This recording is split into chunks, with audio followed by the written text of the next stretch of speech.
10 महाविद्याओं की आराधना का पर्व है गुप्त नवरात्रि।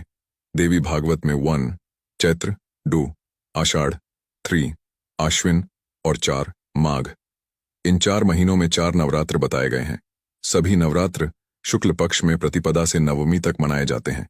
इनमें चैत्र अर्थात वासंतिक नवरात्र और आश्विन अर्थात शारदीय नवरात्र में जगदम्बा के 9 स्वरूपों शैलपुत्री, ब्रह्मचारिणी, चंद्रघंटा, कूष्मांडा, स्कंदमाता, कात्यायनी, कालरात्रि, महागौरी और सिद्धिदात्री की आराधना होती है।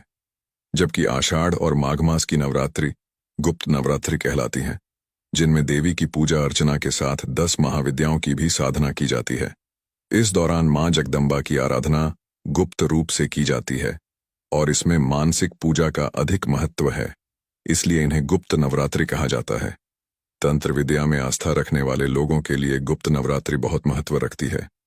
इस दौरान देवी भगवती के साधक बेहद कड़े नियम के साथ व्रत और साधना कर दुर्लभ शक्तियों को प्राप्त करने का प्रयास करते हैं। गुप्त नवरात्रि के बारे में बहुत कम लोगों को जानकारी होती है। 10 महाविद्याएं देवी सती के काली रूप की शक्तियां हैं। महाकाली के 10 प्रधान रूपों को ही 10 महाविद्या कहा जाता है। काली, तारा, छिन्नमस्ता, बगला और धूमावती ये 5 महाविद्याओं के कठोर या उग्र रूप हैं। भुवनेश्वरी, षोडशी अर्थात ललिता, त्रिपुर भैरवी, मातंगी और कमला ये 5 महाविद्याओं के सौम्य रूप हैं। नवरात्रि को गुप्त क्यों कहा जाता है?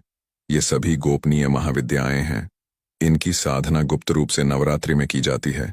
इनके मंत्र, यंत्र, कवच आदि को सावधानीपूर्वक गुप्त रखना चाहिए।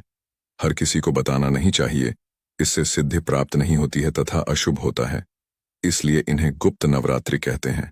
इस प्रकार गुप्त नवरात्रि में जगदम्बा और उनकी 10 महाविद्याओं के श्रद्धा भक्तिपूर्वक पूजन से मानव सभी प्रकार की बाधाओं से मुक्त होकर धन धान्य, पुत्र व संपत्ति से संपन्न हो जाता है।